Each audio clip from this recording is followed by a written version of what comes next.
KBS 열린 토론.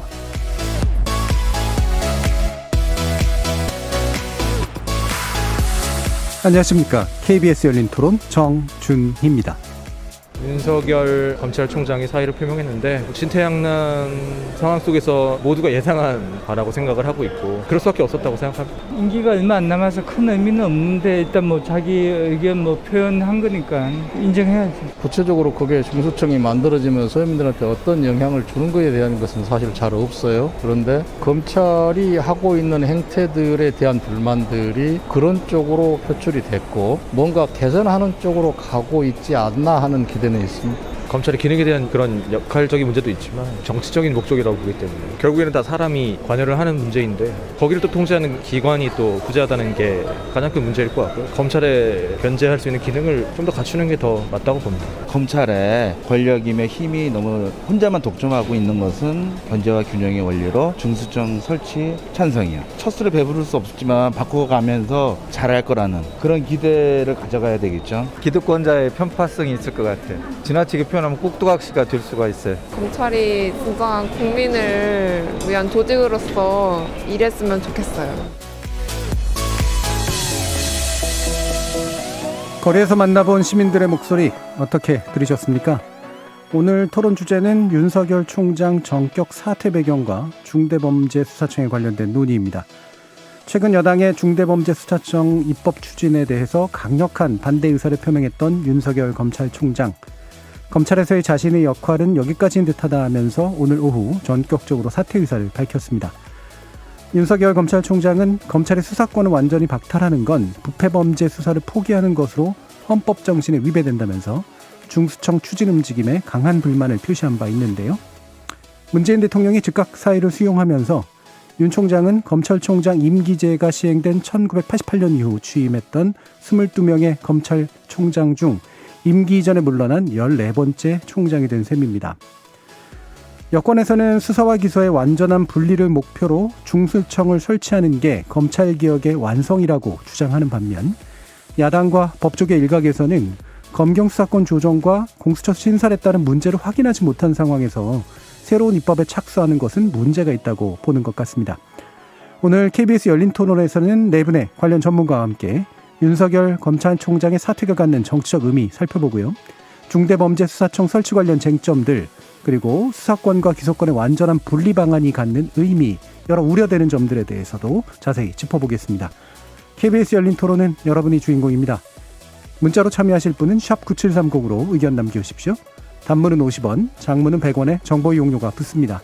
KBS 모바일 콩, 트위터 계정 KBS 오픈, 그리고 유튜브를 통해서도 무료로 참여하실 수 있습니다. 시민 논객 여러분의 뜨거운 참여 기다리겠습니다. KBS 열린 토론 지금부터 출발합니다. 살아있습니다. 토론이 살아있습니다. 살아있는 토론, KBS 열린 토론. 토론은 라디오가 진짜입니다. 진짜 토론, KBS 열린 토론.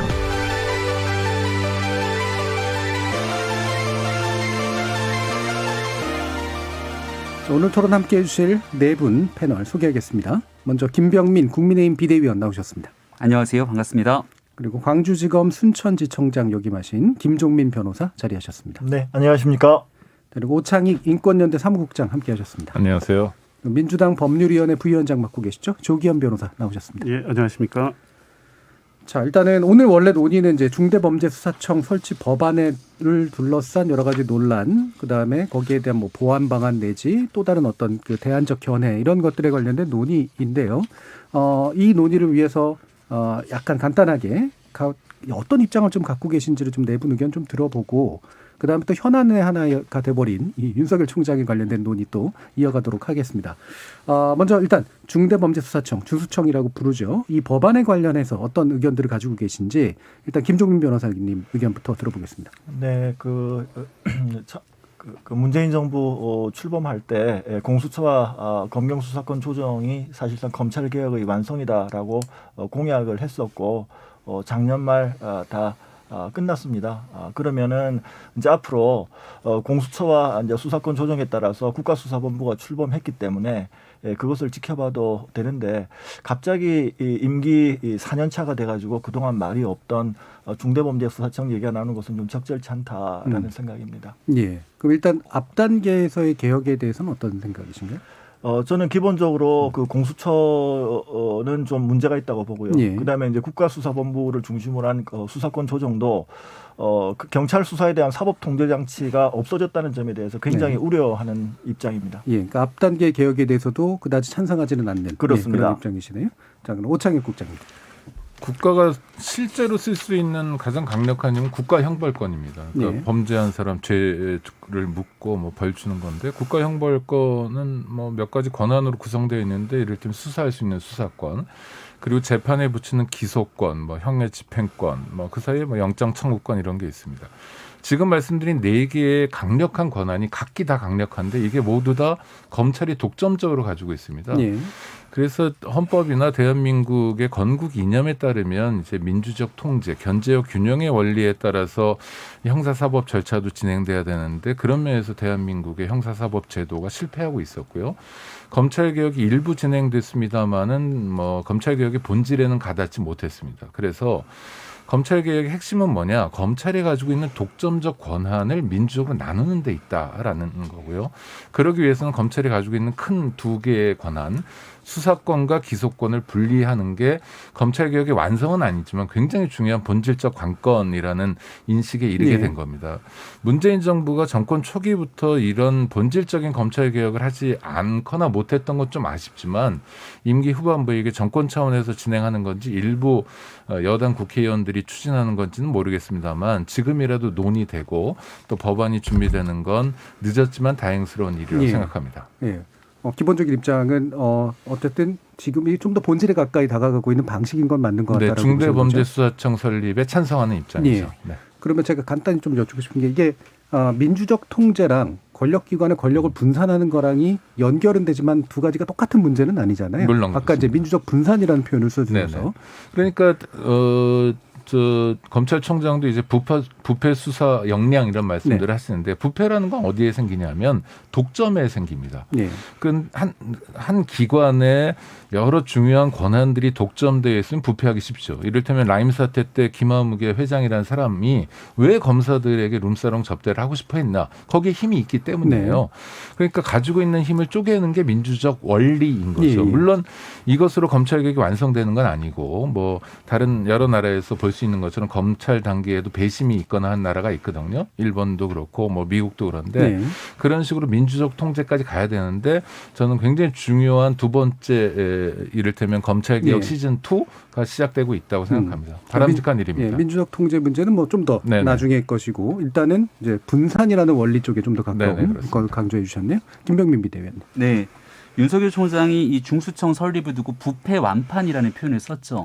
우리가 검찰 개혁하면 제일 먼저 떠오르는 게 촛불 정신일 거고 박 전 대통령 탄핵을 둘러싸고 있는 우병우 전 민정수석이 떠오를 겁니다.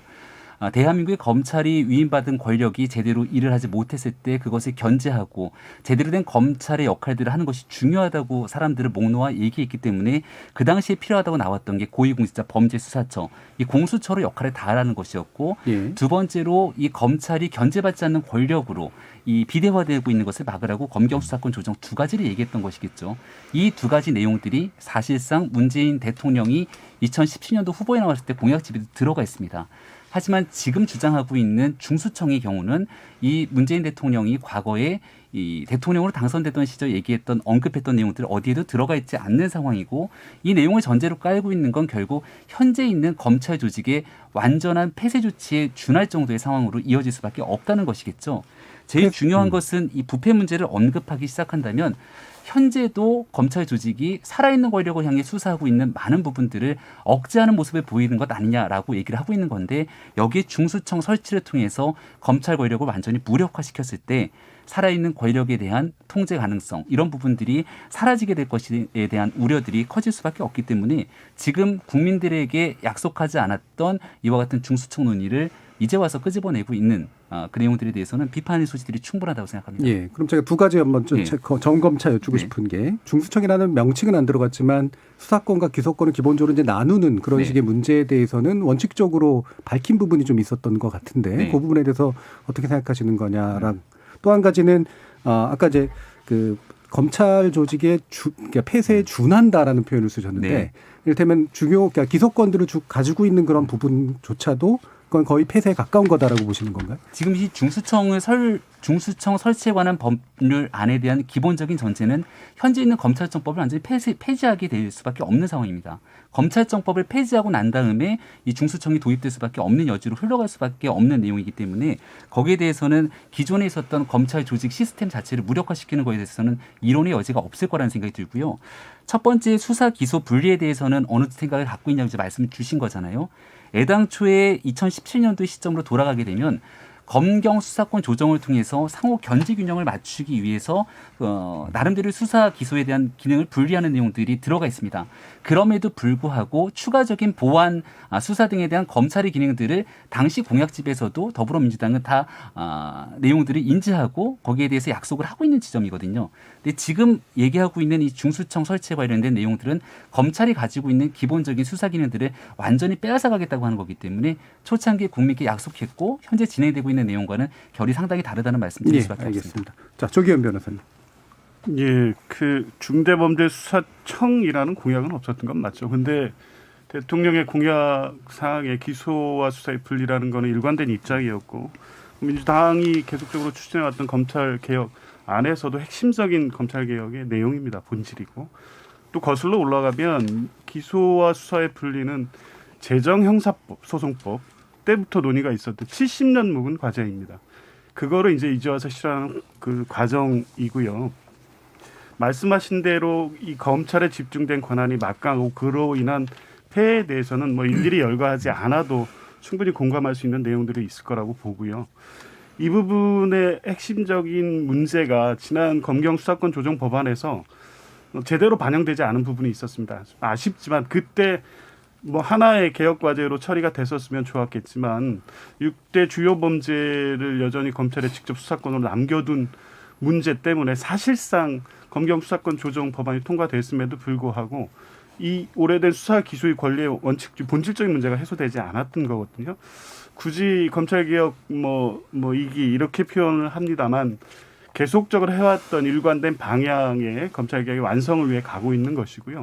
뭐 새롭게 그 정권 말기에 새롭게 제기한 문제도 아니거니와 우리 사회가 아주 오랫동안 가져왔던 과제를 해결하는 과정이다. 그것이 검찰개혁의 완성이라고까지 표현하지는 못하겠지만 적어도 우리 국민들 중 많은 분들이 공감했던 검찰의 새로운 모습을 위해서 꼭 필요한 법안이다 이렇게 보고 알겠습니다. 자, 이제 네 분의 이야기에서 이제 충돌 요소들이 분명히 이제 나오는데요. 그건 좀 더 뒤에서 쟁점 토론을 통해서 좀 더 자세히 밝혀보도록 하고요. 아까 말씀드렸던 것처럼 윤 총장 오늘 이제 사퇴를 표명했기 때문에 그 부분에 대한 논의 또 간단히 먼저 또 진행을 해보도록 하겠습니다. 일단 총장의 이제 이와 같은 그 어떤 대응 같은 것에 대해서 어떻게 보시는지 먼저 김종민 변호사님한테 의견을 볼게요. 네, 오늘 그 급작스러운 그 윤석열 총장 사퇴에 대해서 굉장히 저는 이제 당혹스럽게 느꼈고요. 그 이유는 두 가지입니다. 우선 검찰 총수로서 책임을 다하지 않고 저렇게 중도에 사퇴하는 건 굉장히 무책임한 것이다라고 생각을 합니다. 왜냐하면은 지금 그 현재 윤석열 총장의 지위로 그 원전 수사라든지 김학의 전 차관 불법 출금 사건이라든지 울산시장 부정선거 사건이 중요 수사가 지금 한창 진행 중에 거의 막바지 단계입니다. 이 수사는 최소한 마무리했어야죠.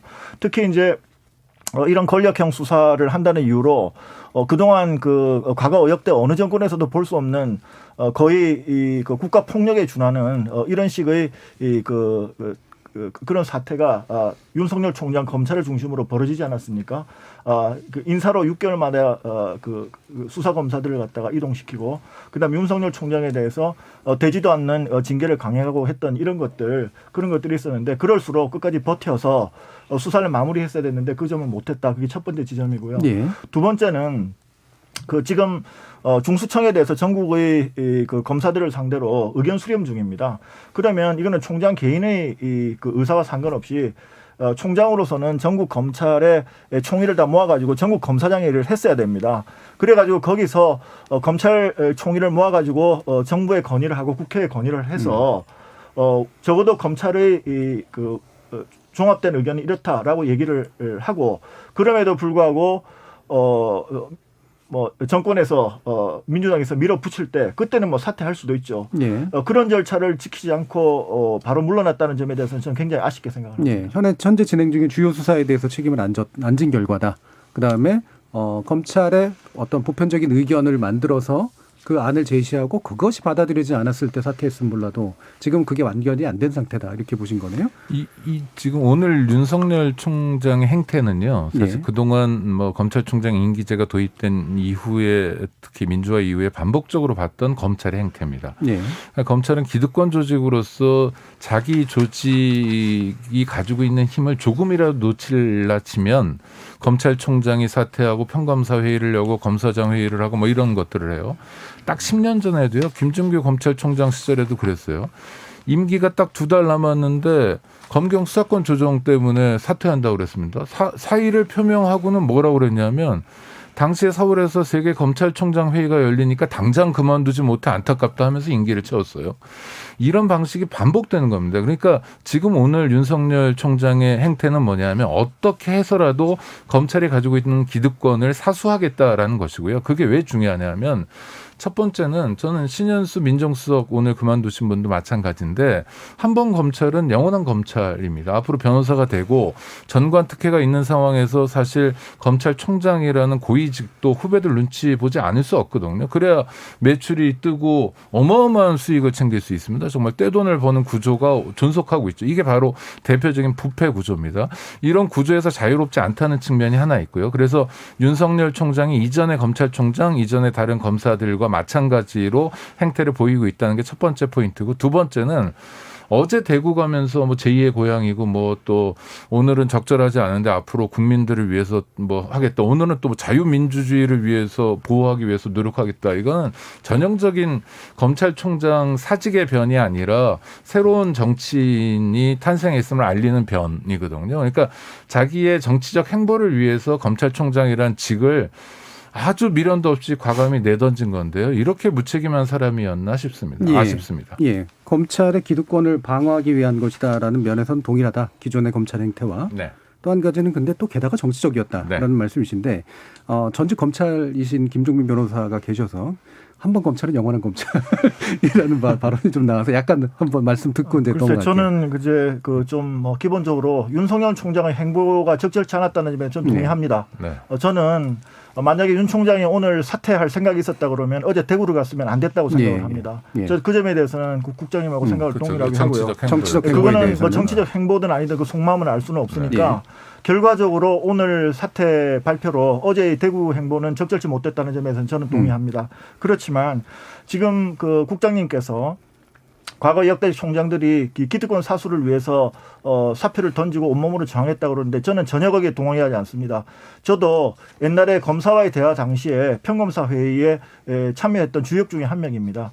그때 저희들 같은 경우에는 검찰의 기득권 사수가 아니라 기본적으로 법치주의를 파괴한다는 결국 대통령의 인사권으로 검찰 조직을 흔들고 와해시키려는 그런 기도에 저희들이 분노했던 겁니다.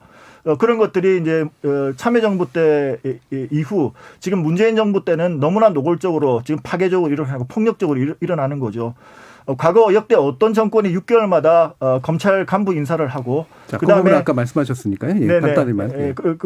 그래서 결코 그런 것이 아니라 법치수와 최소한의 어떤 헌법 질서, 그다음에 형사사법 체계를 지켜야 된다는 그런 충정이라는 점을 이해해 주셨으면 좋겠습니다. 그러니까 김 변호사님은 검사로서 예전 총장들이 더 세게 저항했어야 된다 이런 말씀을 하시는 것 같은데 핵심이요. 지금 중대범죄수사청에 대해서 입법 발의도 안 했습니다. 기껏해서 한 게 뭐냐면 몇몇 국회의원들 국회의원들이 모여서 공청회를 한번 했어요. 그건 뭐냐면 논의를 시작한 겁니다. 그런데도 이렇게 전면적으로 반발하거든요. 검찰 개혁에 대해서 방향은 다를 수 있습니다. 결국 어떻게 풀어야 되느냐? 그러면 김종민 변호사님 안도 있을 수 있고 뭐 더불어민주당의 국회의원들 안도 있을 수 있고 국민의힘 국회의원들의 안도 있을 수 있습니다. 그렇죠? 그런 걸 놓고 어느 게 실효적인 검찰 개혁이냐, 어느 게 정말 국민을 위한 기관으로 거듭나게 할 수 있는 방법이냐를 논의를 시작하는 단계에서 검찰이 이렇게 반발한다는 건 이건 해도 너무한 공무원으로서의 기본이 아닙니다. 자, 이 두 분 사이에서만 왔다 갔다 하면 또 안 되니까요. 이제 김병민 비대위원께 넘어가겠습니다. 네, 윤 총장 얘기하기 전에 윤 총장이 이제 그만두게 됐던 배경 중에 하나가 중수청 아직 입법화도 되지 않았는데 왜 이렇게 성급하게 나서느냐 이런 주장을 범여권에서 많이 쏟아내는 것 같습니다. 근데 우리가 지금 현재 여권의 의석수가 거의 한 180녀석에 달하고 있기 때문에 마음만 먹으면 언제든지 국민들의 여론을 공청하거나 청취하면서 새롭게 개혁 법안을 마련하기 위한 징검다리도 두들겨 보듯이 가는 법안 처리가 잘 안 되고 있습니다. 가장 대표적인 케이스 중에 하나가 지난 여름에 처리했던 임대차 3법 같은 경우죠. 무수히 많은 논란들이 있음에도 불구하고 일단 마음 먹고 처리하겠다는 속도를 내면 일사처리로 처리할 수 있는 모습을 법여권이 보여준 상황이었고, 이 중수청 설치에 관련돼서도 이게 이제 속도 조절 논란이 청와대와 많은 이야기들이 있었습니다만은 박범계 장관까지도 나서서 법무부 장관 역할보단 나는 민주당의 당원이고 당론이 정해지면 따르겠다는 얘기로 여러 가지 의혹과 오해를 쏟아낼 수 있는 발언들이 많이 나온 상태입니다. 아주 만약 과거 임대차 3법처럼 이 법안에 대한 우려들이 있음에도 불구하고 일방적인 처리가 가게 됐을 경우 현재 있는 국회 의석의 힘으로 막아내기 상당히 어렵습니다. 여기서 중요한 건 윤석열 총장은 약간 정치적이다라고 하는 이런 비난들을 피해가기 좀 어려운 측면들이 있는데 근데 생각해보면 윤석열 총장이 지금만 정치적인 행보를 보였는가? 윤 총장이 거대한 권력과 맞서서 싸우면서 수사를 해왔던 많은 지점에는 상당히 정치적이면서 여론을 활용한 측면들이 있었습니다. 박영수 특검에서 과거의 국정농단 사건을 몸에 담았을 때도 마찬가지였고요. 이명박 전 대통령에 대한 구속수사 당시 뭐 피의사실 공표 등 인권 문제를 많이 얘기합니다만 그 당시엔 그런 것들에 대한 존중 전혀 없었습니다. 이번에도 마찬가지로 윤 총장이 문재인 정부와 맞서 싸우는 상당한 부분에서는 여론이 뒷받침되지 않았으면 그 부분을 이겨내기 어려웠을 거라고 판단하는 것 같고, 그 지점에서 본인이 검찰총장 임기가 얼마 남지 않았지만 현재 있는 상황에서 마지막 쓸 수 있는 건 국민들의 관심을 증폭시키고 관심을 가져달라고 얘기하는 것, 그 지점에서 사표를 던질 수밖에 없도록 내몬 것은 아닌지 얘기 드리고 싶습니다. 뒷부분에서 약간 그 논지가 정확하게 잘 안 다가와서요. 그러니까 무슨 말이냐면 정치적 행보는 잘못되다라고 보시는 건지 아니면 정치적 행보를 할 수밖에 없다고 보시는 건가요? 정치적 행보를 할 수밖에 없게 만들었다는 겁니다. 그리고 윤 총장은 늘 그런 정치적 행보를 해왔고, 그런 윤 총장에 대해서 임명을 했던 것도 문재인 정부였지만 결국 시간이 지나고 나서 입장이 완전히 뒤바뀌게 된 것이거든요. 그러니까 윤 총장 입장에서 이 같은 정치적 행보를 보였을 때 일부 비난을 받을 겁니다. 그 비판과 비난을 감수하고서라도 이렇게 해서 국민의 여론들을 집중시키는 것이 본인이 해야 될 역할이라고 판단했다는 말씀을 드립니다. 그러니까 이제 할 수밖에 없다라고 하는 건 주어를 자꾸 바깥으로 돌리는 일이니까요. 그러니까 판단을 좀 해주셨으면 좋겠는 게 정치적 행보는 기본적으로 잘못됐으나 불가피한 면이 있었다라고 보시는 건지. 불가피한 면이 있었다고 얘기를 드리는 겁니다. 알겠습니다. 조기현 변호사님. 현직 검찰총장이 정치 행보를 해서도 안 되고 할 수밖에 없는 상황이라는 개인적 판단이 있더라도 그 상황에 기대서 정치적 발언을 하거나 임명권자인 대통령의 어떤 절차에 따른 인사라든가 이런 부분에 대해서 직접적으로 이 정황은 있을 수 없는 일이죠.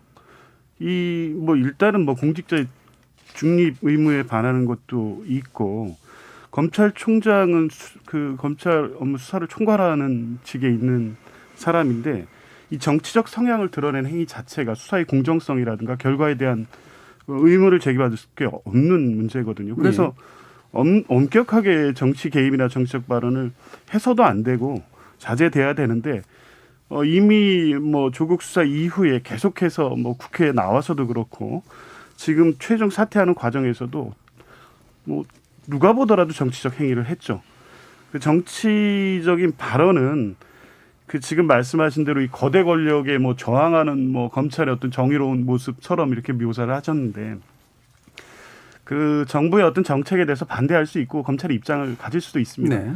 이번 중대범죄수사청 관련해서도 입장을 낼 수 있죠. 그래서 법무부가 검찰의 의견을 수렴해서 회신하라는 그거를 보냈고 25일부터 검찰 내부에서 의견 조회하고 회신하는 과정에 들어가 있었던 걸로 알고 있습니다. 그리고 이틀 전에 윤석열 총장이 그 각 수사청을 주요 범죄별로 쪼개서 그 검찰의 통제하에 뭐 하는 네. 뭐 수사기관으로 만드는 부분에 대한 제안을 했고 법무부 장관도 그에 대해서 무겁게 받아들인다고 했습니다. 예.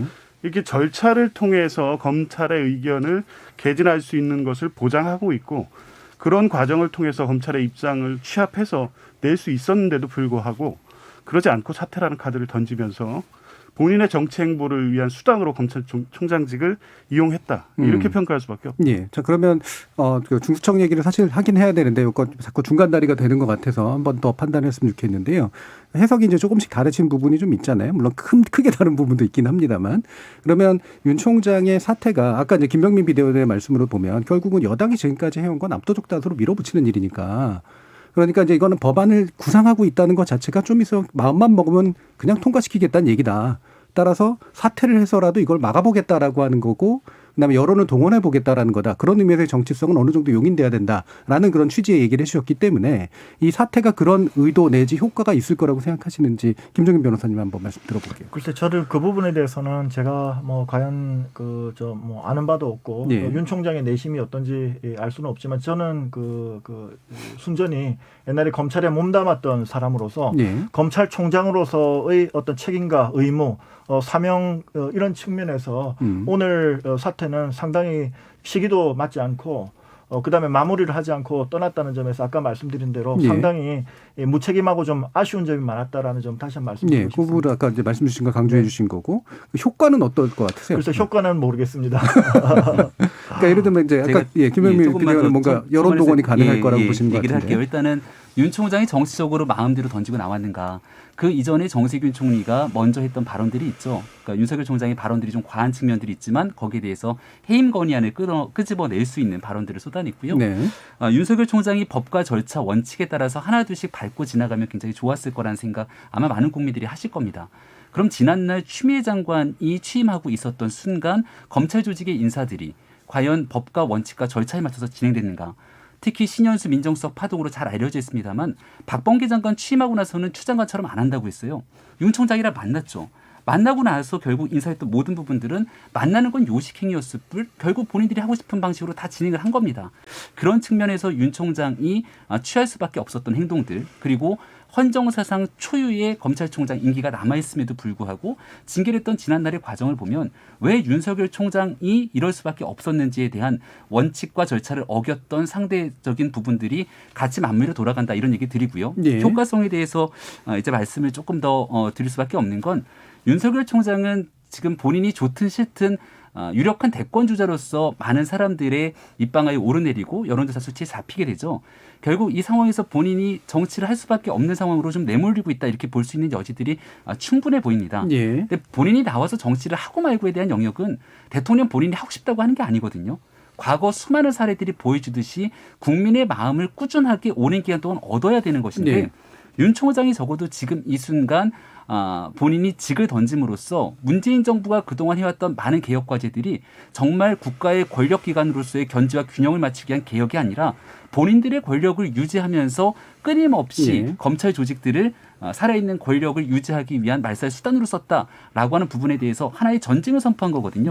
그를 통해서 여론들이 어떻게 형성되는지에 따라서 관련된 내용들은 앞으로 이어지는 대통령 선거까지 이어질 것이고 제가 꼭 얘기 드리고 싶은 마지막 한마디는 개혁은 이렇게 국가의 근본적인 시스템을 바꾸는 개혁은 그냥 어느 날 뚝딱 만들어지는 것이 아니라 국민의 여론이 모여져야 되는 건데 그건 결국 5년에 한 번 있는 대통령 선거에서의 총의를 모아야 되는 거라 거기에 대한 큰 발화점을 윤 총장이 던졌다라고 생각합니다. 김병민 비대위원의 뭐 전반적인 그 취지를 아까부터 이제 들어보면 그 총장의 행위에 대한 판단은 일단 유보하고 그 행위를 하게 만든 바깥에 대한 이야기를 주로 많이 하시는 것 같아요. 예, 오창희 사무국장님. 아니 그러니까 그 동안에 있었던 일을 한번 봐요. 지난 정권에서는 법무부 장관은 무조건 검찰총장의 검찰 선배가 됐습니다. 민정수석도 같은 라인이에요. 그러니까 일사불란하죠. 왜? 이익을 공유하니까요. 뭐 하루 이틀 한솥밥 먹었던 사람들이 아니니까. 근데 그게 이제 균열이 생긴 겁니다. 검찰 개혁을 위해서는 이익을 공유하지 않는 새로운 사람들이 필요했던 거죠. 그런 면에서 문재인 정부가 인사를 못한 것도 있지만 그렇게 인사를 했던 거는 정말 교과서적인 인사를 했다고 봐요. 그리고 조국 법무부 장관이 임명됐을 때 갈등이 있었습니다. 윤석열 검찰총장 전면전에 가까운 갈등이 있었어요. 결국 누가 이겼습니까? 검찰총장이 이겼습니다. 추윤 갈등이라고 그래가지고 아주 오랫동안 갈등이 있었는데 결국은 추미애 장관이 경질되는 것으로 윤석열 총장의 완승으로 끝났어요. 그리고 나서 이제 박범계 장관 시대가 열린 건데, 그러니까 여태까지 윤석열 총장이 결코 만만한 행보를 보이거나 그러지 않았다는 거예요. 계속 밀린 건 아니다. 그럼요. 다 이겼죠. 그러니까 추미애 조국이 패배했지 윤석열이 패배하지 않은 판에서 지금 갑자기 이렇게 던지는 건 뭐냐면, 그러니까 몇 가지 그냥 산수를 했던 것 같아요. 네. 이를테면 4월 7일 재보선이 얼마 남았고 한 달 남았다. 그다음에 내년 대선은 3월 9일이니까 1년 남았다.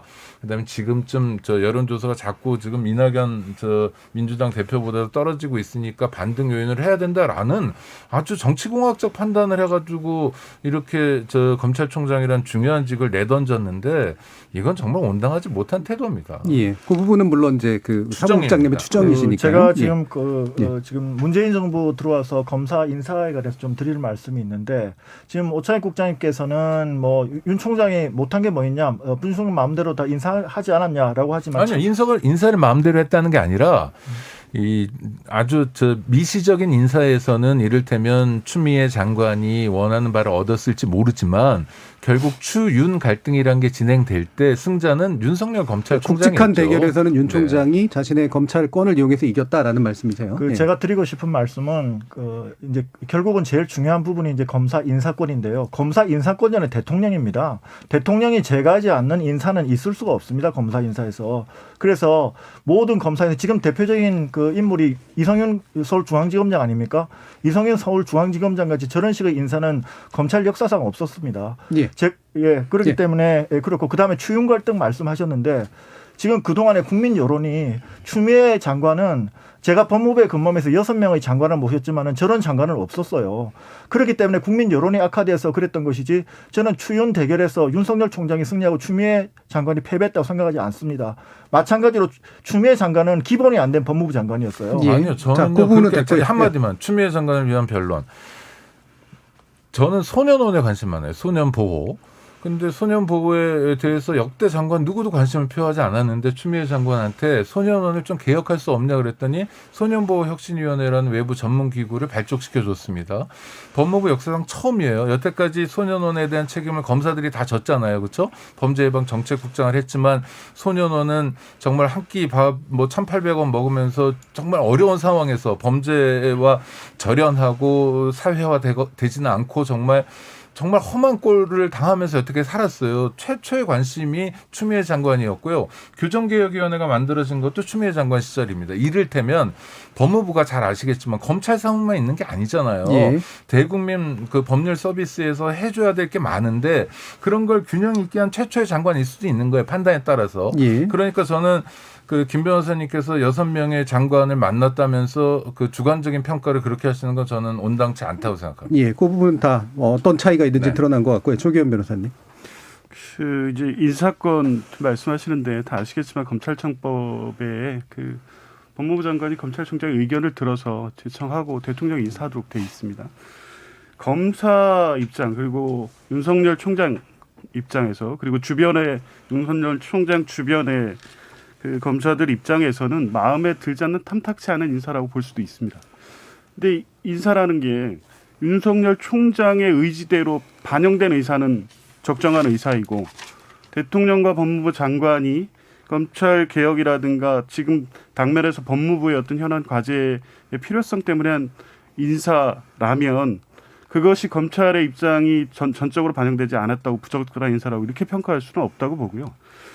그리고 지금 이제 오 국장님 말씀대로 이 정권에서 보면 마치 살아있는 권력에 대해서 수사하는 검찰에 대해서 정권이 탄압을 한 것처럼 계속 말씀을 하시는데 보세요. 조국 장관 또 추미애 장관에 대한 직접 수사를 대대적인 압수수색을 통해서 했습니다. 그리고 뭐 권원유착 사건에서 수사심의 소집 통해 가지고 기소되지 않게 했고 실제 현안마다 윤석열 총장 뜻대로 관철이 안 된 내용이 없어요. 인사 빼고. 그렇다면 이 과정이 검찰총장이 살아있는 권력을 수사했다는 이유로 검찰의 권한이 제한당하고 실제 살퇴할 수밖에 없는 국면으로 내몰렸냐. 전혀 그렇지 않습니다. 검찰총장 뜻대로 했고 지금까지 검찰 조직이 원하는 바 내용을 그대로 관철시키면서 오히려 그것에 대해서 정권이 부당하다는 정치 행위를 계속 해왔던 거거든요. 그 결과로서 예정됐던 게 결국에 정치 행보에 염두에 둔 건 내년 대권이었기 때문에 이 시점의 사태라는 건 예정된 수순이었다고 보는 것이고요. 그런 면에서 보면 100번 직을 걸더라도 중대범죄수사청은 맡겠다는 입장을 표명했음에도 불구하고 그 의도나 그 자체가 그렇게 순수하게 보이지 않습니다. 본인의 어떤 정치적 행보에 따른 사태라고 보는 게 더 맞는 부정이 아닌가 이렇게 봅니다. 자, 윤 총장에 대한 얘기는 여기까지만 하고요. 중수청 얘기를 더 들어가야 되기 때문에 시간을 좀 확보해야 될 것 같습니다. 그래서 요 정도 시점에서 청취자 문자 한번 들어보도록 할게요. 정의진 문자 캐스터. 네, 지금까지 청취자 여러분이 보내주신 문자들 소개합니다. 6747님, 오늘 사퇴하실 분이 대구지검 검사들과의 만남은 왜 했는지 의문입니다. 대구지검의 의견 청취나 회의차 내려갔으면 마무리를 지어주던가, 그러지도 않을 거였으면 애초에 내려갈 이유가 없었던 거 아닌지요. 검찰총장이 대구지검에 방문했는데 고향에 내려온 기분입니다. 정치인이나 하는 이런 말을 왜 했는지 모르겠습니다. 김복경님, 윤석열 총장 결국 속마음은 대권을 향하고 있었던 듯 싶네요. 6409님, 여기저기서 들들 볶아대니 윤 총장인들 어떻게 버틸 수 있겠습니까? 1632님, 지금까지 여당의 독주를 고려하면 윤 총장의 사퇴는 어쩔 수 없는 선택이었다고 봅니다. 중수청 역시 여당이 논의 과정이라고는 하지만 결정된 것과 다름없다고 판단해 더 이상 총장 역할에 의미가 없다고 판단해 사퇴한 것 같습니다. 6716님, 윤석열 총장, 검찰의 기득권 지키기에 실패한 원인을 현 정부로 책임 전가하면서 빠져나간 비겁한 총장입니다. 처음부터 검찰개혁에 반대하면서 투쟁하다가 도주를 선택한 것이죠. 크게 부각시킬 일은 아니라 봅니다. 한우성님, 윤석열 총장의 정치 행보를 누가 만들었나요? 여당과 정부 아닌가요? 2967님, 참으로 안타깝습니다. 공무원 줄이겠다는 공약은 어디론가 사라지고 신설된 공수처도 부족해 다른 기관에 설치하는 것은 혈세 낭비일 뿐입니다. K75937745님, 중수청엔 누가 근무하나요? 검사인가요? 아니면 변호사 혹은 판사인가요? 알고 싶습니다. 전유성님, 신뢰를 잃어버린 검찰은 국가적으로 엄청난 재앙입니다. 국민들을 위해서 무조건 검찰개혁, 해체 수준으로 진행돼야 된다고 생각합니다. 라고 보내주셨네요. 네, KBS 열린 토론. 이 시간은 영상으로도 생중계하고 있습니다. 유튜브에 들어가셔서 KBS 일라디오 또는 KBS 열린 토론을 검색하시면 지금 바로 토론하는 모습 보실 수 있습니다. 방송을 듣고 계신 여러분이 시민 논객입니다. 계속해서 청취자 여러분들의 날카로운 시선과 의견 보내주세요. 지금까지 문자캐스터 정의진이었습니다. 토론이 세상을 바꿀 수는 없습니다. 하지만 토론 없이 바꿀 수 있는 세상은 어디에도 없습니다.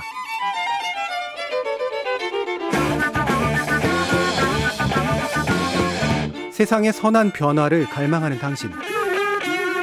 정답이 아니라 질문의 힘을 믿는 당신. 우리 KBS 열린 토론에서 만납시다.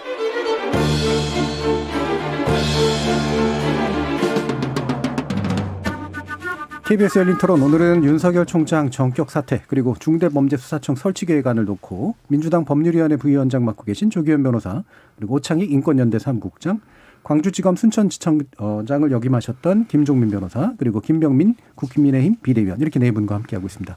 자, 네 분이 말씀도 잘하시고 저는 전문 분야가 좀 다를 줄 알았는데 다 말씀하시려고 하다 보니까 네 분을 다 돌아가야 되는 그런 상황들이 계속 벌어지네요. 네, 그러다 보면 다 못 다루는 또 문제가 좀 있을 수 있어서 그래도 중요한 내용들은 몇 가지 좀 짚어가지고 해야 될 것 같습니다. 일단은 이 부분은 좀 짚어주셨으면 좋겠는데, 뭐냐면 결국은 이제 수사와 기소의 결합이냐 분리냐라는 그런 원론적인 이제 문제잖아요. 그래서 윤 총장 같은 경우도 수사와 기소를 그래도 합쳐 놓는 어떤 것들은 그래도 여전히 필요하고, 반부패 금융수사청 설치 정도로는 타협할 수도 있겠다라는 의견을 내기도 한 적이 있었단 말이죠. 이 부분에 대해서는 일단 검찰 경험을 가지신 김종인 변호사님 말씀 한번 들어보죠. 우선 수사권 기소권 분리론이라는 것은 그 경찰이 수사권 독립을 위해서 만든 프레임입니다. 허구의 프레임입니다. 전 세계 어디에도 이런 이론이 없습니다. 왜냐면은 수사라는 것은 기소 여부, 즉 소추 여부를 결정하기 위한 준비 절차이기 때문에 준비 절차와 본 절차가 분리될 수가 없는 거고요. 실제로 근데 이제 우리나라 검찰의 문제는 검찰이 직접 수사 인력을 갖고 있다는 거거든요. 근데 이제 프랑스나 독일 같은 대표적인 대륙법계 국가들은 검찰이 수사권을 갖고 있지만 직접 수사 인력이 없어요. 사법 경찰을 지휘해서 수사를 하죠. 그래서 이걸 독일에서는 검찰은 손발 없는 머리, 경찰은 머리 없는 손발이라고 얘기를 합니다. 경찰이든 검찰이든 어느 한 기관의 권한을 몰아줄 때 수사권의 오남용이 생길 수 있는 것이죠. 아까 그래서 오창익 국장님께서 말씀하신 부분 타당한 부분이 있어요. 그래서 사실은 이 중수청 아이디어는 제가 문재인 정부 출범하자마자 대검 검찰개혁위원회에서 제가 꺼냈던 아이디어입니다. 네. 제가 꺼냈던 아이디어는 당시에 공수처가 설치 논의가 있을 때 저는 공수처 설치에 반대했습니다. 왜냐하면 위헌적 기구이기 때문에 그거는 바람직하지 않고 그 대안으로서 제가 검찰이 직접 수사권을 대폭 또는 전면 폐지를 하면서 검찰은 준사법기관으로서 수사지휘와 통제권을 가지고 경찰은 일반 수사를 하고 법무부 산하에 신설되는 지금 중수청 같은 조직을 통해서 검찰과 경찰의 특수수사 조직을 전부 다 통합하자. 네. 그러면 삼각 정립구도가 되는 겁니다.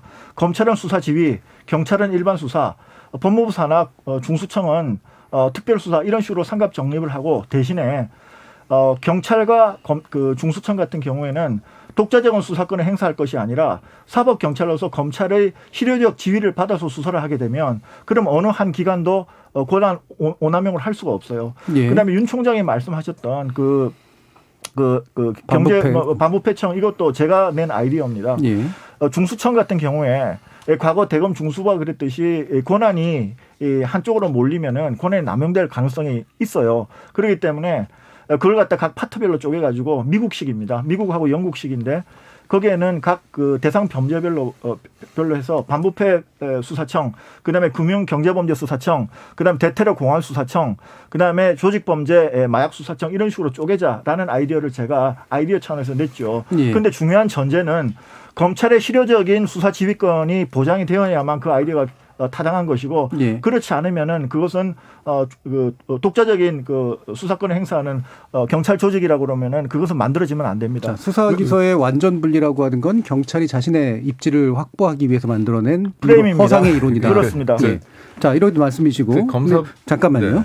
지금 이제 얘기해 주신 건 결국은 바람직한 바는 검찰이 수사 지휘권과 공소권을 가지고 있는 채 수사의 내용에 따라서 중대범죄와 일반범죄에 관련된 거를 나눠서 그 수사를 지휘받는 실제 수사, 전문 수사의 영역들을 나누는 정도가 바람직할 거라고 그렇습니다. 본다라는 말씀이세요. 네. 자, 조기현 변호사님. 글쎄, 지금 말씀하신 대로라면 지금 검찰 제도가 뭐가 다르죠? 직접 수사를 안 하는 거죠. 직접 수사 인력을 빼는 거죠. 중수청으로. 수사관들을 뺀다는 얘기 말씀이죠. 수사관들을 뺀다는 얘기이죠. 아니 검사도 빼는 거예요. 검사를 빼고 수사관을 빼고 어떤 그런 제도에서 일부 변화는 말씀하실 수 있지만 실제 지금 이 중대범죄수사청이라든가 공수처 논의, 수사권 분리의 검찰개혁 안에 본질적인 부분을 지금 외면하고 계시다고 보여지거든요. 뭐냐면 직접 수사권을 경찰을 수사 통제하는 방식으로 한다고 하지만 지금 6대 범죄 수사 같은 경우에도 사실상은 이 일선에서 지금 실행되는 걸 보면 전하고 바뀐 게 없어요. 왜냐하면 보안수사 지시라든가 예외 조항, 2차 보안수사 직접 할 수 있는 부분을 예외를 열어놓고 있는 점, 6대 범죄에 대한 시행령 규정이 너무 포괄적이고 이걸 구체적으로 이게 명백하게 규정하지 않아서 그래서 실제는 대부분의 모든 수사에 직접 수사권을 행사할 수 있는 것처럼 해석될 여지가 많습니다.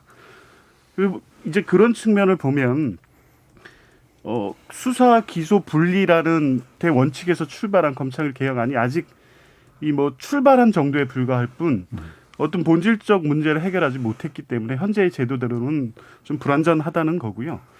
수사 기소의 분리라는 게 경찰의 프레임이라고 말씀하셨는데 이게 글로벌 스탠다드라는 입장으로 이렇게 말씀하신 입장에서 보면 사실은 여러 법제가 있을 수 있습니다. 근데 대개 수사를 기소로 통제하는 것에 대해서는 이게 전 세계적 추세라고 볼 수 있지 않겠습니까?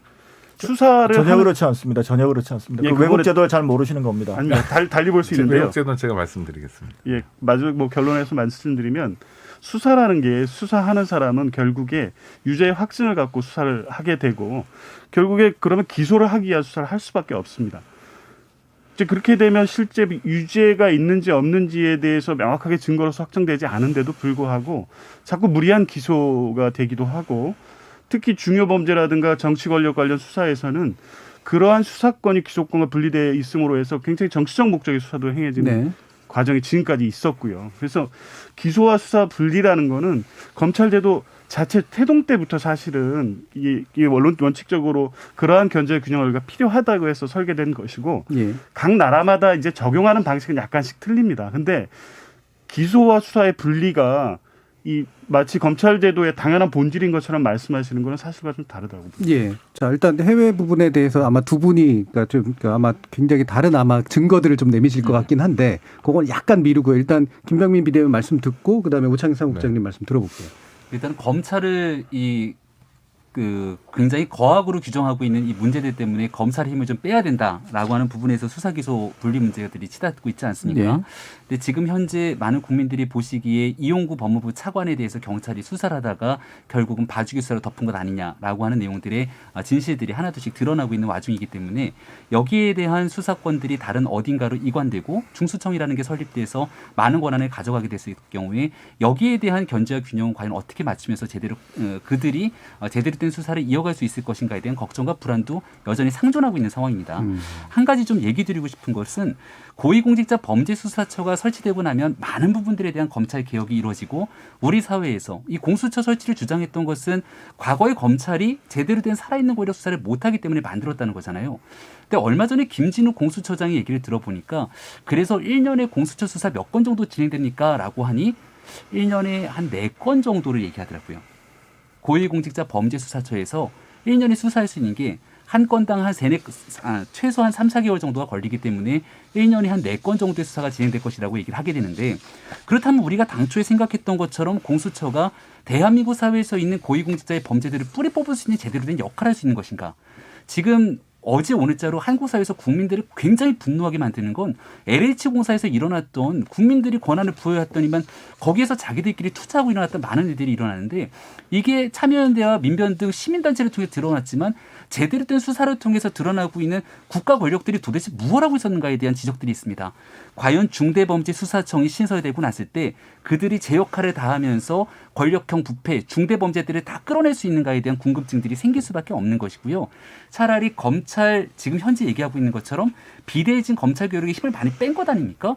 더 효과적으로 효율적으로 일할 수 있게 힘을 몰아주면서 옵티머스 라인 등 국민들이 실질적으로 피해를 보고 있는 일들에 대해서 수사할 수 있는 동력들이 가져가야 되는데 지금 그런 논의들이 다 빠져 있는 것은 아닌지 우려가 듭니다. 살짝 좀 더 정치적인 이슈들로 좀 다시 간 것 같으니까요. 다시 이제 해외 제도 관련된 문제 또 얘기를 해주시죠. 전 세계 대한민국 검찰 같은 제도는 없죠. 어디에도 없습니다. 그러니까 말로는 그렇게 해요. 준사법이라는 게 사법이 아니란 뜻이죠, 사실은. 그러면 이제 경찰 수사에 대한 뭐 적절한 통제나 이런 걸 해야 되는데 말로는 이렇습니다. 윤석열 총장도 뭐 검사들의 실제 전장은 뭐 법정이다. 그렇지만 윤석열 총장이 오늘 그 지위에 간 게 뭐 공소유지 잘해서 간 겁니까? 그거 아니잖아요. 수사 검사로서 특수통으로서 이름을 날리거나 뭐 누군가 입맛에 맞았거나 그래서 간 거잖아요. 실제로 뭐 우리 김 변호사님 같은 경우에 이를테면 기획통이라고 하면 기획통이 곽강받거나 또는 뭐 이런 구조는 아니잖아요. 그러니까 핵심은 수사에 있었죠. 그런데 독일 같은 경우에 진짜 직접 수사를 하지 않아요. 그러니까 한국 검찰과 전혀 달라요. 한국 검찰에서는 기억나는 사건들은 검사가 수사했던 사건이지 공소 제기를 잘하고 공소 유지를 잘해서 어떤 검사의 이름이 우리에게 기억 남지 않습니다. 되게 중요한 포인트 차이가 있는 거예요. 일본만 하더라도 일본은 경찰은 1차 수사기관, 검찰은 2차 수사기관 이런 엄연한 역할 구분이 있어요. 근데 한국은 그렇지 않다는 거예요. 한국은 뭐냐면 이 수사나 기소에 있어서 검찰이 제왕적 그 권한을 휘두르고 있습니다. 그러니까 경찰이 하던 것도 이용구 법무차관 사건도 마찬가지인데 언제든지 검찰이 가져다가 자기 입맛대로 유리할 수 있어요. 그래서 어떤 과잉이 생기냐면 이를테면 조국 전 법무부 장관 사건 때는 정말 가공한 수사력을 동원합니다. 그다음에 김학의 전 법무차관 사건 때는 이게 핵심이 별장 성폭력 사건인데 이걸 출국금지, 불법 출국금지 사건으로 완전히 국면을 전환시키고 현직 법무부 출입국 그 관리본부장을 구속하겠다고 벼르고 있어요. 그러니까 정말 지록이마에 아주 극단을 보여주는 거죠, 검찰이.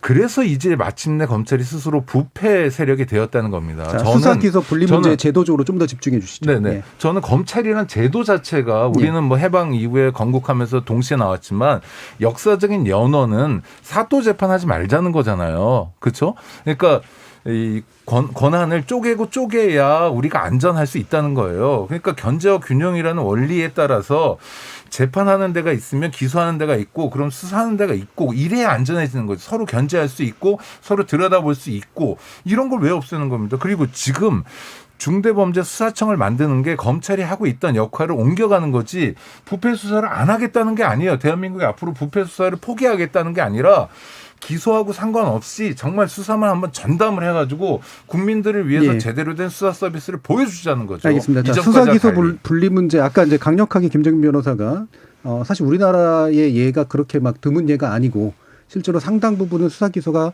그러니까 지휘권 정도의 물론 선이겠습니다만 합쳐져 있다라고 하는 취지의 이제 이야기를 해주신 거잖아요. 좀 더 자세한 그 부분 말씀해 주시죠. 네, 그 유럽에 가면 유럽평의라는 조직이 있습니다. 국제기구가 있는데 그 윈스턴 처칠이 만든 그 47개국이 가입된 그 국제기구입니다.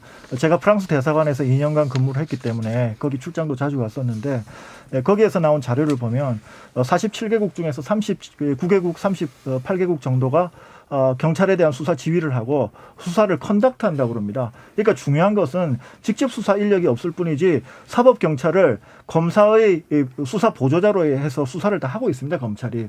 그래서 그 대표적인 경우가 지난 3월 1일 날 프랑스의 사르코지 대통령이 징역 3년형을 선고받았어요. 프랑스 법원에서. 그게 프랑스만의 사례인가요? 아니면 유럽 전반의 사례인가요? 아니 뭐 독일도 비슷하고 대체로 지금 김 변호사님 말씀하신 건 비슷합니다. 네, 그렇습니다. 그러니까 직접 수사 인력이 없느냐 이 차이지 기본적으로 검사가 수사권을 다 갖고 있고 다 지휘해서 합니다. 그래서 대표적인 사례를 하나 소개해드리겠습니다. 그게 이제 핵심적인 제가 차이죠. 먼저 말씀을 듣고요. 3월 1일 날 프랑스 사르코지 대통령이 징역 3년 선고를 받았어요. 판사 매수 혐의로. 그걸 수사한 기관이 2013년에 설립된 그 국가금융검찰이라고 2013년에 설립이 된 프랑스의 특별검찰이에요. 근데 거기에서 어떻게 했냐면은 2013년에 대형 스캔들이 벌어집니다. 카이즈악이라는 예산부 장관이 당시 75% 부유세 올랑드 사회장 정부에서 너무 자세한 설명은 지금 딱히 주시기가 아쉽고 제도적인 문제. 결론적으로 거기는 독립된 금융경찰이 사르코지를 기소해서 결국 징역 3년형이 선고가 됐고 지금도 가다피 불법 정치자금 수사권 수사하고 있어요.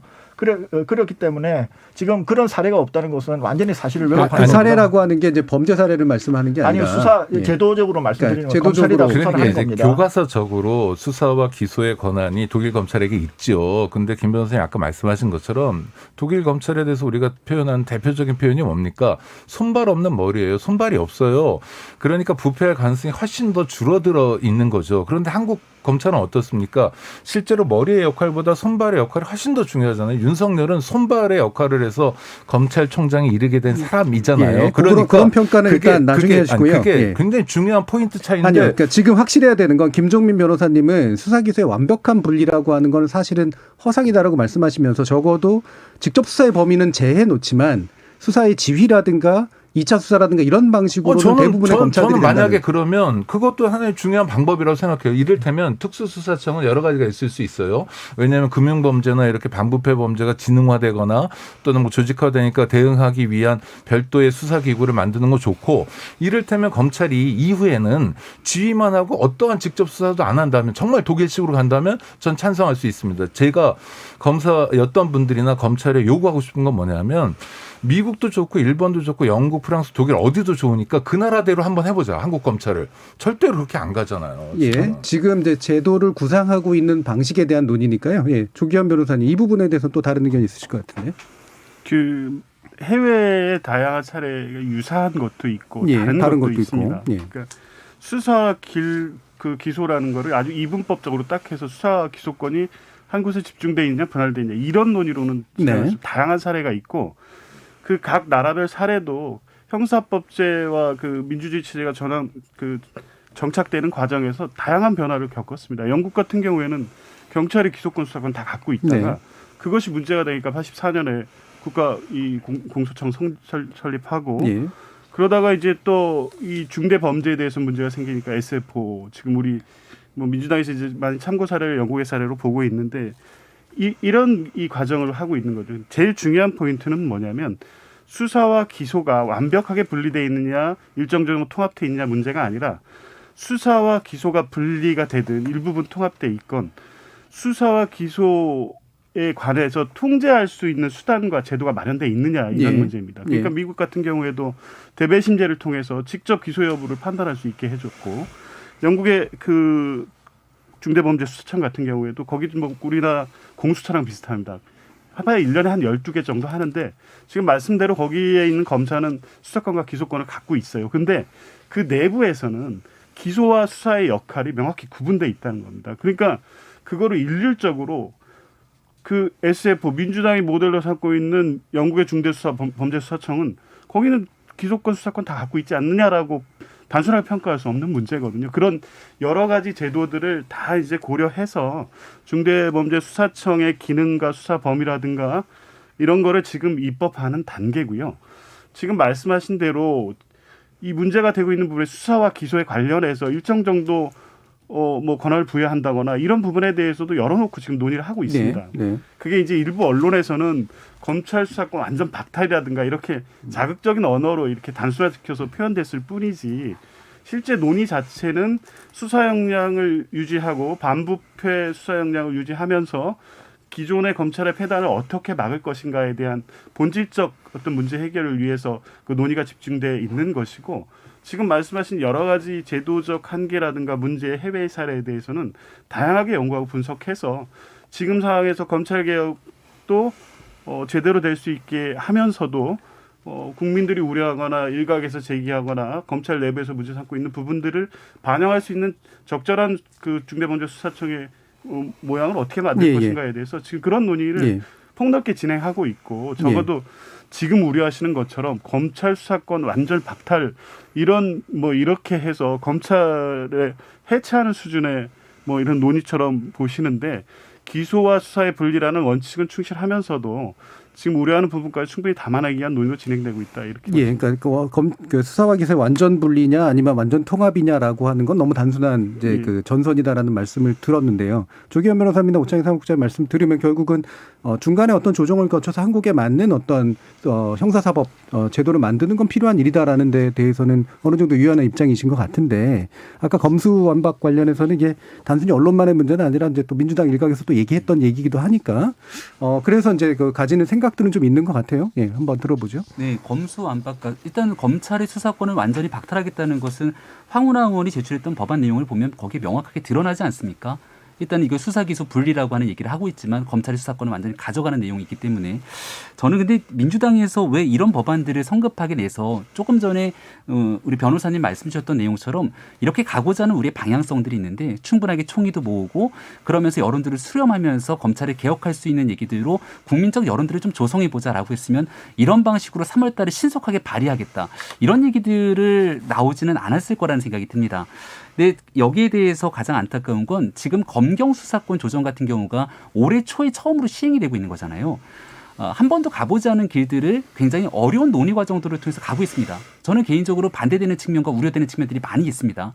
검찰이 가지고 있는 수사권이 경찰로 넘어가게 되면서 오히려 그럼 경찰이라고 하는 조직 속에서 또 다른 우려들과 여기에 대한 권력의 오남용들이 발생하진 않을지에 대한 우려들도 있기 때문에 이 제도가 어떻게 우리 사회에서 뿌리내리고 안착하는지를 보고 난 다음에 공수처도 마찬가지죠. 공수처가 제대로 아직 수사팀이 다 갖춰지지도 않은 상황인데 이 내용들을 지켜보면서 어떤 방식의 이 부작용들이 있고 이것 통해서 또 다른 개혁 방안으로 나아가게 될지를 고민한 다음에 바로 내년 3월에 있게 되는 대통령 선거에서 또 다른 검찰과 경찰, 권력기관에 대한 개혁 방안들을 두고 논의하면서 국민적 여론을 조성하는 게 필요하거든요. 근데 그런 것들이 아니라 실제 민주당 내에서 가장 강력한 영향력을 행사하고 법안 대표 발의자인 황운하 의원 그리고 법안의 공동 발의자로 들어가 있는 최강욱 의원 등 실질적인 재판을 받고 있는 인사들이 이런 법안들을 또 주도하는 모습들이 결국은 검찰 조직에 대해서 감정을 가지고 이들을 무력화시키려고 하는 것 아니냐 이런 의도들까지도 국민들께 오해를 받을 수 있다는 점을 말씀드리고 싶습니다. 볼자만 지금 뽑아가지고 지금 거의 마지막 논의로 가게 되고 있는데요. 자연스럽게 김영민 비대위원께서 이제 시기와 조율의 방식에 대해서 이제 얘기를 해주셨습니다. 여기에 대해서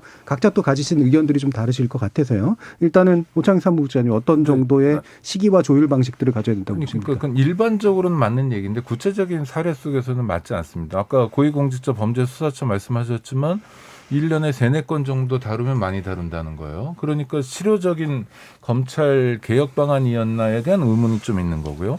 검경 수사권 조정이 진행됐습니다. 그래서 아시는 것처럼 검찰이 직접 수사할 게 검찰청법에는 6가지인데 그 구체적인 내용을 정하는 대통령령을 개정하는 과정에서 그야말로 검찰의 완승이었습니다. 그러니까 검찰은 이전까지의 지위가 전혀 변화되지 않았어요. 예전에도 검경 수사권 조정을 하기 전에도 경찰 대 검찰, 검찰 대 경찰의 수사 사건 건수로 보면 98대 2였어요. 경찰이 98%를 했습니다. 근데 무의미하죠. 왜냐하면 돈이 되는 사건, 이를테면 특수사건 이런 게 중요한 거지 뭐 벌금형이 선고될 게 뻔한 사건을 잔뜩 많이 한다고 해서 그게 힘이 있는 게 아니거든요. 그러니까 검경 수사권 조정이 일정하게 한계를 노출하고 있다는 게 사실이고 공수처가 한계가 있다는 게 사실이기 때문에 이 상태에서 검찰 개혁을 멈추면 여태까지 이 검찰 개혁을 제대로 진행하지 않았기 때문에 국민들이 당하는 피해들, 이를테면 검찰권이란 굉장히 중요한 권한이 국민들을 위해서 쓰이는 게 아니라 오로지 전현직 검사들만을 위해서 쓰이는, 그래서 죄가 있는 사람도 봐주고 죄 없는 사람도 털어버리고, 그리고 검찰은 또 든든한 우군이 있잖아요. 법조 비자단이라고. 그래서 재판 해보기도 전에 또 어떤 경우에는 뭐 기소하기도 전에 여론 재판을 통해서 상대를 몰아붙이고 뭐 얼마든지 정치 행위도 하는 이런 모습을 계속 반복할 수밖에 없다는 거죠. 그러니까 검사들이 가지고 있는 힘은 대한민국 국민들이 잠시 빌려준 건데 이게 어떻게 자기들만을 위해서 쓰이냐는 거죠. 그러니까 검찰개혁은 굉장히 누가 정권을 잡더라도 절실한 과제인 거고요. 그 절실한 과제를 위해서는 검찰이 가지고 있는 무소불위의 힘을 쪼개는 게 가장 유력한 방법입니다. 또 하나만 말씀드리면 프랑스 경우에도 지금 실질적으로 지금 마지막 발언들이 되기 때문에 지금 한 3분 정도 발언해서 2분 정도 10분이 들을 시간이 없습니다. 김병민 비대위원님. 네. 그러니까 지금 주셨던 얘기들을 보면은 공수처가 인정을 하시는 거잖아요. 1년에 한 3-4건 정도의 수사밖에 할 수 없다고 하는 부분들. 그 과정에서 지금까지 했던 검찰 개혁이 미흡하기 때문에 더 나아간 개혁으로 갈 수밖에 없다. 근데 사실상 지금까지 얘기했던 공수처 그리고 검경 수사권 조정에 대한 내용이 문재인 정부가 촛불 정신을 이야기하면서 국민께 약속했던 내용들입니다. 저는 정치가 국민 앞에 솔직해져야 된다는 생각을 갖고 있는데 대통령 선거 때 국민 앞에 약속했던 부분들도 다 지키기가 어려운 측면들이 있어요. 하지만 분명히 얘기했던 내용들을 공약을 완수시키면서 거기에 대한 평가를 받고 또다시 필요한 내용들은 선거를 앞두는 대의민주주의 체제에서 국민적 여론을 조성하는 일들을 가져가야 되는 겁니다. 근데 지금 나오고 있는 정부가 이것이 개혁의 완성이라고 이야기했던 부분들을 제대로 실행하면서 평가받고 피드백이 되기도 전에 이 부분은 아직 미흡하니까 또 다른 방식으로 나아가야 된다. 근데 거기서 또 다른 방식으로 나아가기까지의 국민적 여론이 얼만큼 조성돼 있는가.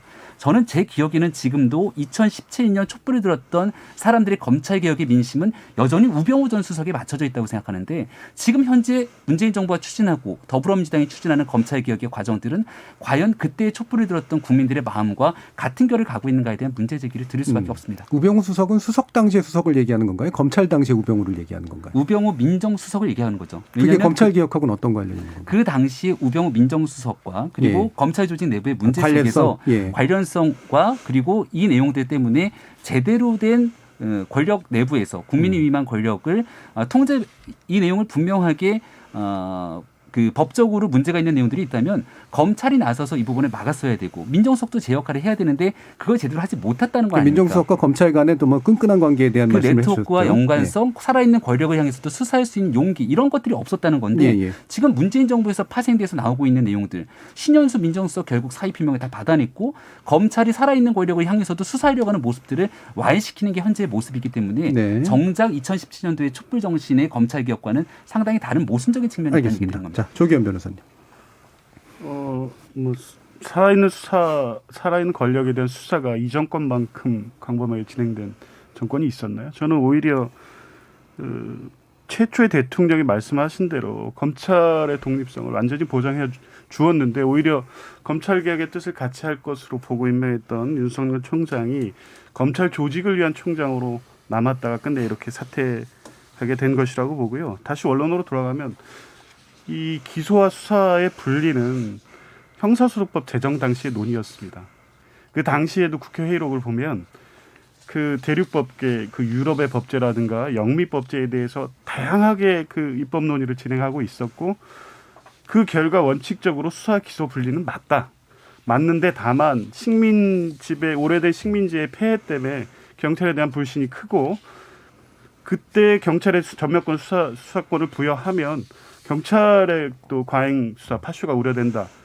근데 검찰에다가 수사권을 주면 검찰 파쇼도 될 수 있다. 어떻게 할 것이냐. 당분간은 수사 기소를 검찰한테 몰아줘야 된다. 이렇게 된 거거든요. 당분간이 이제 70년이 된 겁니다. 네. 그때 검찰총장은 뭐라고 했냐면 100년 후면 몰라도 지금은 안 된다. 그런데 기소와 수사는 분리돼야 된다고 검찰총장도 얘기했어요. 그때인데 검찰총장이 100년이라고 얘기했던 거는 우리 사회가 이렇게 빠른 속도로 경제화가 되고 민주주의가 진척될 거를 예상할 수 없었던 때의 문제였기 때문에 이미 군부 독재가 종식된 80년 이후 90년 문민정부 들어온 이후에는 이미 그때 논의가 시작돼서 진작에 완성되어야 될 문제입니다. 검찰의 비대화라든가 검찰 권한의 남용으로 인해서 인권 침해 사례가 무수히 지적되고 있었고 그것 때문에 여야 막론하고 검찰개혁의 방안으로서 수사 기소 분리 문제는 계속적 논의가 있었거든요. 그것을 완성하는 논의이고 그것에 대해서 1954년에 국회가 자, 이제 마무리 지으셔야 됩니다. 기소와 수사권을 검찰에 주는 방식으로 입법했다면 2021년에 국회는 그것을 분리해서 검찰개혁을 완성하는 것에 완성으로서 중대범죄수사청을 만들겠다는 것이고 그거에 대한 평가는 선거를 통해서 받게 될 겁니다. 알겠습니다. 2분 정도 남았습니다. 네, 세 가지만 지적하겠습니다. 수사권, 기소권 분리론은 경찰이 수사권 독립을 위해서 만든 허구의 프레임이라는 점을 다시 지적을 하고요. 결국 중요한 것은 직접 수사하는 조직과 수사 지휘 통제, 직접 수사와 수사 지휘 통제의 분리지 수사 기소 분리가 아니다라는 지적을 합니다. 두 번째 문제는 조직과 정책상의 문제입니다. 현재 국가수사본부가 거대 공룡조직으로 탄생을 했어요. 국가수사본부 조직과 100% 중대범죄수사청 권한이 겹칩니다. 국가수사본부가 중대범죄 수사를 못하는 게 아니에요. 근데 여기에 지방조직까지 지금 고려하고 있는 것 같은데 왜 똑같은 그 조직을 이중으로 만드는지 저는 이해를 할 수가 없습니다. 세 번째는 좀 전에 조기현 변호사님께서 일제 식민지 잔재 얘기를 했지만 사실상 지금 경찰의 10일간 구속기간이 대표적인 일제 식민지 잔재입니다. 저는 토착 왜곡 반일을 이렇게 외치는 문재인 정부가 왜 일제시대로 회귀하려는지 이유를 알 수가 없어요. 왜냐하면 중대범죄수사청이 생기게 되면 경찰 구속기간 10일이 더 늘어납니다. 이것은 1912년에 조선 형사령에서 사법경찰한테 14일간 구속할 수 있도록 한 것이 1922년에 10일로 줄어듭니다. 그런데 이것이 지금까지 내려오고 있는 대표적인 경찰의 일제 잔재입니다. 그런데 정작 일본은 1945년 패전 이후에 경찰 구속 제도가 폐지가 되고 48시간 체포권밖에 없어요. 그런데 왜 우리는 지금까지 21세기가 되는데 일제 잔재를 이렇게 확대 재생산하려고 노력합니까? 지금 유신과 오공보다 더 강력한 권한을 경찰에 몰아주려고 지금 문재인 정부는 역행하고 있습니다. 박종철이 어떻게 죽었습니까? 제가 대학교 3학년 때 박종철 군이 경찰 고문치사로 죽었습니다. 이제 조금 안정하시고 마무리하시면 될 것 같습니다. 그래서 모든 수사는 사법 통제하에 있었다는 이 원칙을 깨는 중대범죄수사청 법안은 절대로 더 이상 논의가 진행돼서는 안 된다고 봅니다. 예, 알겠습니다. 자, 오늘 열띤 토론 진행이 됐는데요. 아마도 하고 싶은 말씀 많으셨겠지만 역시 시간의 부족함을 많이 좀 느끼셨을 것 같습니다. KBS 열린 토론 오늘 순서는 이것으로 모두 마무리하겠습니다. 오늘 함께해 주신 김병민 국민의힘 비대위원, 김종민 변호사, 오창익 인권연대 사무국장, 그리고 조기현 민주당 법률위원회 부위원장, 네 분 모두 수고하셨습니다. 감사합니다. 고맙습니다. 감사합니다.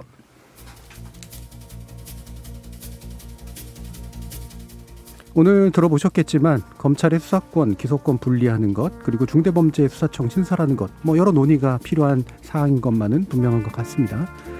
하지만 저는 정작 눈길이 가는 게 윤석열 검찰총장의 발언과 행보인데요.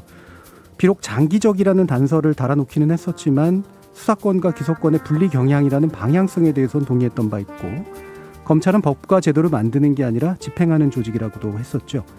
그랬던 그가 국회의 수사권 기소권 완전 분리 법안 추진에 강력히 반발하고 총장직을 사퇴하기까지 이른 그 바꿈의 이유는 어디에 있는지 좀 궁금해집니다. 기존의 입장을 좀 바꿀 만큼 그를 둘러싼 세상이 먼저 바뀌어버린 걸까요? 그가 말한 것처럼 헌법이 파괴되고 법치가 말살되고 민주주의가 퇴보해버린 세상이라설까요? 세상을 보는 이 여러 가지가 워낙 느껴지다 보니 다중우주론을 다시 한번 또 공부해봐야 되는 거 아닌가 하는 생각도 듭니다. 지금까지 KBS 열린 토론 정준이었습니다.